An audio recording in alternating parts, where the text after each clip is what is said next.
Hello, I'm Investor Kid, and welcome to my first video.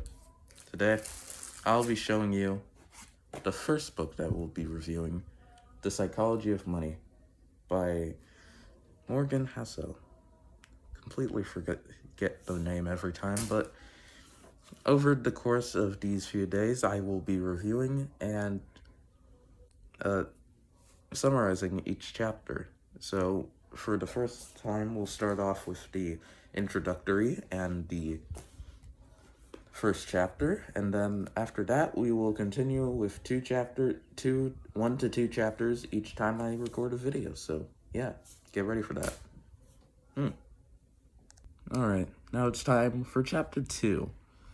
Well, not chapter 2, I forgot, just the introduction. Chapter 1. Simple, no one's crazy. Let's start with a problem. What you do with your money, and what other people do with theirs. Take it. You're the average middle-class citizen. Doesn't matter if you're upper, lower, or just directly in the middle. You are middle class. Imagine paying for 2 pools. That's impossible, seeing as your economic status is not that big. And it's totally crazy. Well, not crazy to a rich person. Like, it's easy, I'll just pay it off, because I'm rich. Well, not really we're rich, just wealthy and rich, but yeah, it's just like that. Somebody thinking that the stock market is super bad, terrible, should never invest in it, really just depends on their generation. And that's the take from chapter 1, that nobody's really crazy, because guess what? Inflation was just boom, bam, bop, shot up. All the stocks you invested in, yeah, I'm gonna need them to go up real quick, chief. And yeah, that's pretty good, honestly. But you wouldn't really understand it if you were a middle-class citizen and paying for lotto tickets, because why would I? I'm pretty good. Like, sure, luck factor, but yeah, I'll just buy it every year, just a couple of times. But poor people nearly buy 4 times as more than the average middle-class person. Why is that? It's not that because blah blah blah, poor just really just want to jazz. It's more like hope, more like a reason to do it, just the drive to help your family and be someone who can succeed. All of that in a 1 in a million shot to get it. Even though, like, not many people have 400 as in emergency funds, they spend over $412 each year just for that chance. And think about it, it's like the stock market too. Like, take it. Somebody, somewhere, had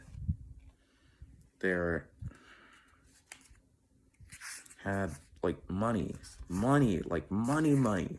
like very good money, and all of that just from the stock market, because the stocks just went up. Like, back in like 1950, you're just booming stocks, just very good, just super good. And look at this. Look at what the stocks did in your teens and 20s. Like, look at that. People born in 1970, that was pretty good. People born in 1950, that was not really good, not even monumental. Actually, it was even bad for them. And that's just perspective. It's all about, hey, it's good, hey, it's bad. It's just how you see your views on the subject, you know? So, yeah, that's my take. Alright, let's start with the introduction. In the introduction, he titles it as The Greatest Show on Earth. And it's very interesting as all the titles that he puts are what he says in the book. So, yeah, pretty interesting. So, let's start. He says he spent his early college years working as a valet with a nice hotel, and there was this one frequent guest, and this guest was a technology executive, and he was just dilly-dallying. Even though he designed and patented a large key component in Wi-Fi with trillions of dollars that he sold to various different companies, he was just throwing money around. Several $100 bills carried on him, just being stupid with it. He just gives people money, just tells them what to do. And what do you know? Because of that behavior, he becomes bankrupt. I mean, he went broke. Serves him right, am I right? Anyways.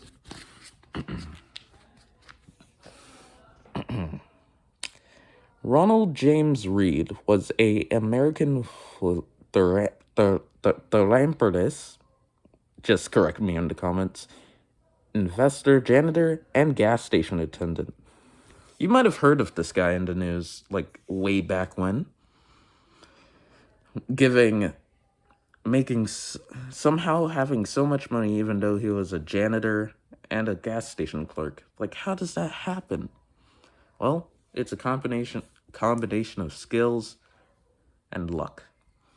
Just because of the little money he was earning and investing, he was able to make a couple millions, and he didn't really use the millions until in his will when he died, when he donated 6 million 6 million to charity and his local hospital and library, and 2 million to his stepkids. And that was just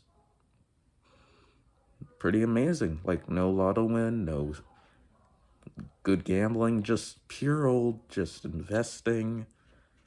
Well, you could probably say that investing is just the advanced form of gambling, only with more statistics, and yeah, I'd kind of call it like that.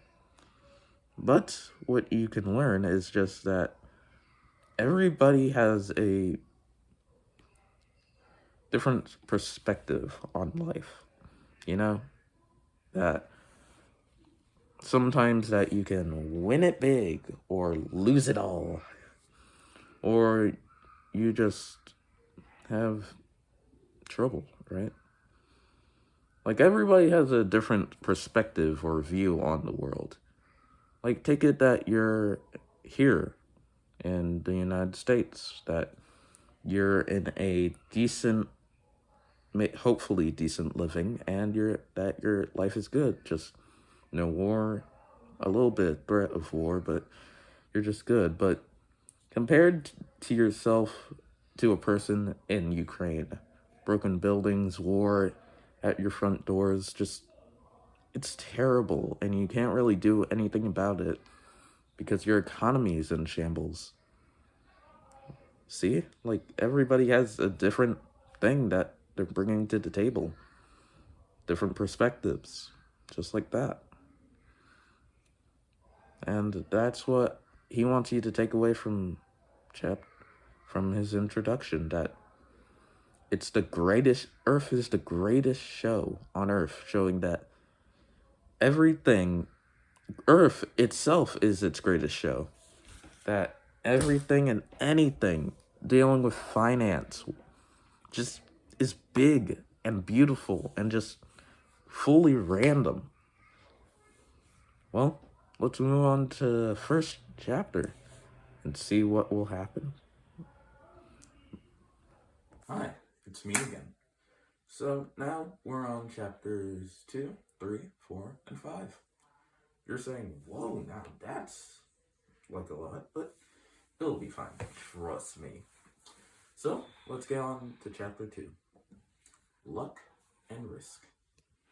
How Mr. Houso describes it is that they are both the same and intertwined, just two different cousins. He starts off with an example of Bill Gates. Bill Gates was in the only high school in the world that had a computer better than any college computer at the time. That is just 3 million down to 303 in the high school that he was at, Lakeview. Because without Lakeview, there would be no Microsoft anywhere at all. So just goes to show that his luck can really influence what we see today. And there was his friend who could have been his co-partner in Microsoft, but if it wasn't for a mountaineering accident, he would be still here today. Maybe just living, and mountaineering accidents don't happen every day. That's another 1 in a million chance. A 1 in a million risk. Same as the super lucky thing that Bill Gates got turns out as unlucky thing for his friend. An unlucky risk for that accident. Shut off. There's also another part to this. Sometimes it's just random things happen, you know? Some things that go wrong that you thought would never happen. And other times when it does, it does. So it's kind of like you don't know what will happen. Just like Ken Evans, the mountaineering accident, you never know what happened. How did this business fail? How did that business fail? How do what she did? Don't do what he did. Don't do that. Do this. Just focus on that, but never focus on this. It's just constant pointing out. But the opposite just sometimes happens, and you really just don't know if you never took the risk. Sometimes it's just never enough, you know? Which is a smooth transition to our next chapter. We're on chapter 3, Never Enough. What is a limit to you? The definition of limit as a verb means state or serve as a point which you stop, or it's something you cannot reach anymore. What is the limit to money? The amount you earn. There's sometimes you think there's no limit, because even though the average rookie baseball player creates around $500,000, there's still that one computer engineer that could gain more. That other guy can get more. The top 5 who can get more. Bill Gates who could get more. My order doesn't really make sense, but sometimes you just don't know your limit and you just keep on grabbing for more and just more. Rajat Gupta, who wanted to break out of that centimillionaire and grow to be a billionaire. No matter how much, even if it was a small amount, he would get it. And that was the truest thing that he got from a deal that he made, giving some insider knowledge, which is illegal, to gain $17 million. And that deal didn't go well. It was found out the next day, and it was terrible. Same along with Bernie Madoff. Madoff was just a Ponzi schemer, better than Charles Ponzi himself. But even with that, he was actually a legitimate businessman. He built a highly profitable securities firm and just siphoned a lot of stocks trade, 740 million, and just kept on earning money. So why did they both risk all of that just to gain more? Because they never thought of a limit. You know, just saying like just saying that, like, I just say limit your mind. Don't do anything unique, special. Just that. But that's not the point I'm trying to make you take away from this. You have to have a valuable point, a limit that you must make so that you don't get out of control with, power, rage, just thirsting for more money, just getting greedy over something that you could already be satisfied with. And that's one of the biggest takes from this, is that sometimes you just need to set a limit for yourself.